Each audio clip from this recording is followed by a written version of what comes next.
Flavors, flavors and flavor. This is really what I am all about, and everything I do is all based around this, getting something that tastes good. And today we're going to be revisiting braising using classic beef short ribs, and we're going to braise them with a difference. This is to continue on our exploration of new flavors. So in another video, link in the description, we've been braising short ribs in Madeira wine, which is not the common thing. Or what the video you're seeing is, oh, we're going to be braising this with red wine. Nothing new there. This time we're going to be using ruby port, a red port from Portugal, the real stuff. And on top of that, I'm going to add some special ingredients in that preparation to further enhance the flavor of this short rib, so you have something different on your plate.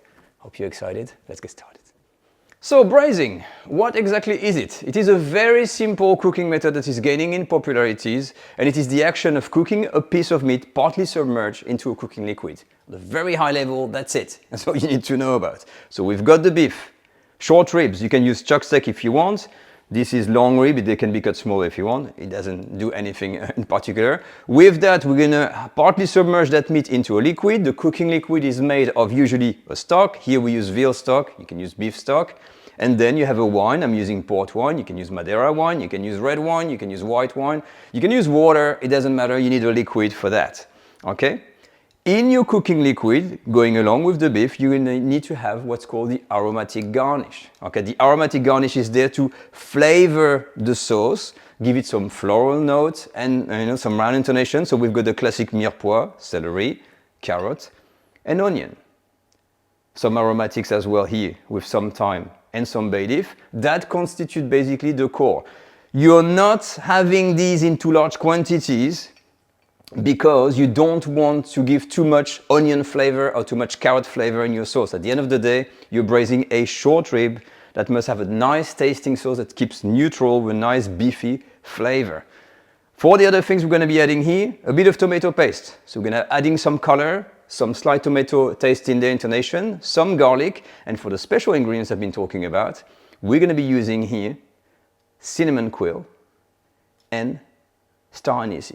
These two are a match made in heaven to enhance again the richness of the sauce, the warmth of the sauce. Is going to have some specific kind of note in there that goes into the meat, that goes into the sauce. But again, it is not meant to be detectable. And this is the beauty when you go in a restaurant, you have a sauce that's delicious, but you don't know what's in there. And this is where they tell you, oh, that's the secret of the chef, because you use specific ingredients that enhance the sauce, but they are not prominent. So you don't want your sauce to taste like cinnamon, you don't want your sauce to taste like star anise. And this is what we're going to be doing here. Let's go.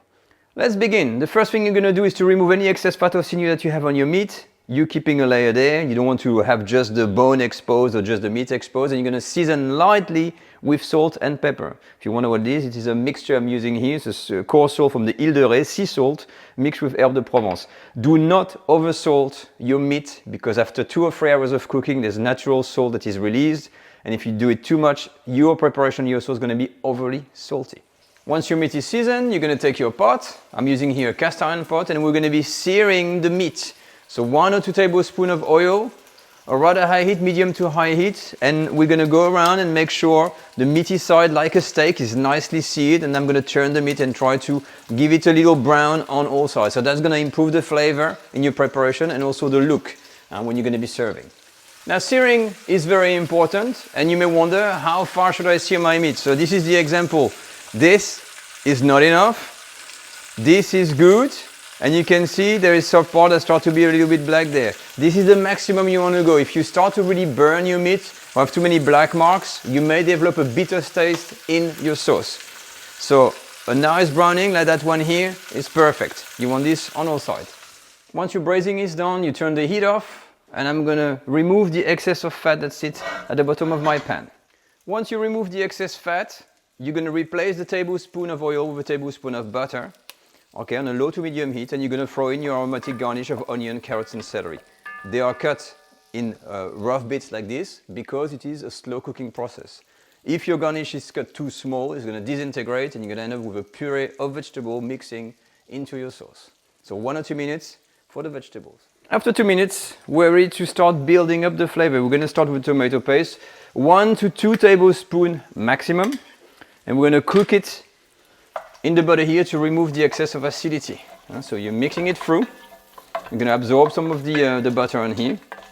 And I'm going to leave it for 30 seconds or something. Don't burn it or anything like that. And you can raise the heat to medium, it's fine. Yeah, so look at this. We've got these lovely vegetables, the butter. Now we've got this tomato paste that's nicely cooked. And I'm going to be raising my heat and I'm going to be deglazing, which is pouring a liquid to detach all of the caramelized juices in the pan and have them to mix in the liquid. The first liquid we're going to use here, of course, is nothing else but our port. 250 ml, it's about 1 cup. Okay, so I'm going to raise my heat slightly and very gently with your spoon, you're going to scratch all the bottom and make sure all the brown bits are going into the port and the vegetable sauce. About 30 or 40 seconds later, look at this mixture. I'm barely started and that already looks like a luscious, syrupy port sauce. And we've just started. So I'm going to reduce my heat and we're going to add the meat on top. So my meat is in. Look at this, the ribs nicely seared. So you know at the bottom we've got this layer of vegetables with the port, all luscious, and now we're ready to moist the rest with a beef or veal stock. Now we don't want, I'm using here 2 cups, it's about a half a liter maximum, and you can see the meat. You want to kind of partly submerge it. You see what I'm talking about? Some of it, even if you have it standing straight, some of it is submerged and some of it is exposed to the air like that. Now what we're going to do throughout the cooking, we're actually going to turn the pieces of beef around. So the cooking time here is going to be 3 hours or something like that. But before we put this into the oven, we have to add the additional ingredients, of course.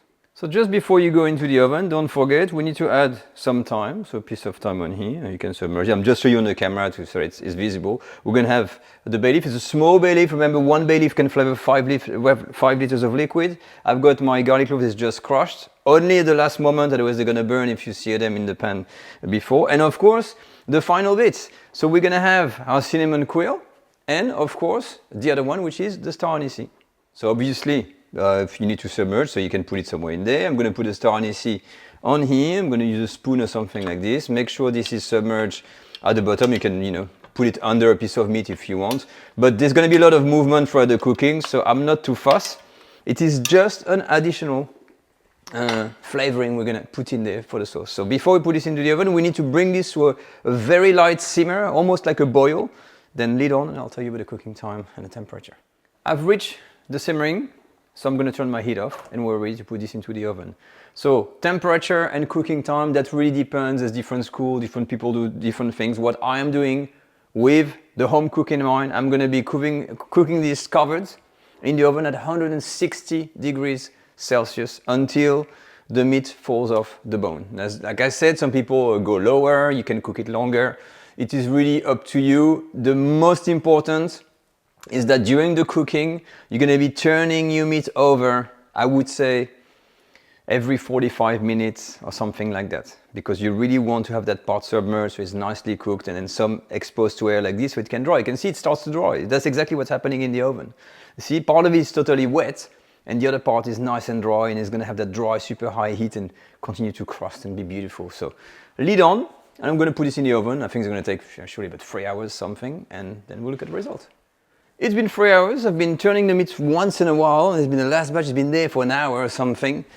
And we'll open the lid of that thing and... Whoa. Now that is dark. The Dark Lord has arrived. Harry Potter stuff. I mean, this is rich. Ooh, look at that. Ooh, that's perfectly cooked. It's like the port has been absorbed into the meat. So what we're going to do from here, okay, I'm going to take the meat out and put it on a plate and we'll leave it to rest. All right, so the meat is out and this is like a caramelized beauty of heaven that happened. I mean, look at this. The meat, didn't expect that. The meat with the port, it's like all caramelized and falling off from the bone. So, that's going to be intense. Let's look at the sauce. Now typically the sauce, you filter the whole thing and you pour it in a jar, you remove the excess fat and you're done. But here, maybe I should have a bit more port or stock, but I don't know if you can see here, there's a layer of fat And the sauce is basically a layer of caramelized, or not caramelized, but into like an essence of meat juices that sits in there. And that is gonna be so tasty. Now I may have to dilute it with a bit of port or a bit of extra water or stock, but the first thing we're gonna do, we're gonna filter this, pat this through a sieve to get rid of all the stuff, all the garnish, the cinnamon and whatever. Right, so I've passed the sauce, and the one thing not to do when you have this, you pour everything in and you don't want to start pressing down to have some extra sauce coming out, because you're gonna end up with a puree of all the vegetables going through. You don't want that, so you don't press anything. You pass through a sieve, you discard, and then we're gonna work. We're gonna remove all the excess of fat. Right, so I've scooped out all of the extra fat that was sitting on there. There was quite a lot of it, but if you have a fat decanter, one of these jars you can use, gonna make your life way easier. But what's left here, I had to add a little bit of water and a tiny bit of port, and I'm using my special saucepan, this type of thing you find in a restaurant, because it is still a bit liquid and I want to reduce it. But the taste of that sauce is absolutely insane. Well, this is restaurant quality. End of story. There's no need to look further. This is the type of things you will go on a great restaurant, you order some kind of braised meat, you have that kind of sauce poured on top, and the taste, the cinnamon and that star anise, that has really gave that whole thing an extra dimension in the taste. It's richer, you can feel there is something, a hint of anise, the cinnamon in the background, very lightly, but it really, really transforms, and it goes from your classic kind of braising juices to something that is next level. I'm gonna just reduce it. I've got a mash that's gonna be served with this on the side, resting for another 15 minutes, and we're ready to serve and taste. Short rib, this one is a bit fatty, you can see. I can shred the meat easily in here. It's beautiful, but what we want is that insanity of a sauce. It's here. I've reduced it to a semi-syrupy consistency, and now for the drizzle of sauce. Let me mix it a little bit on the side here. Oh, oof, oof, oof, oof, oof. Now that. So I'm going to drizzle from the top. You know, you're just going to see that drizzle of sauce coming through. This is where I think there's sort of the magic happen, and I'm going to be. Well, no. Okay, I'm going to stop with the sauce. Look at this! Ooh, shivers. I think I've really got shivers. Let me try to grab one of this piece, not the mash. Go away, mash. Huh?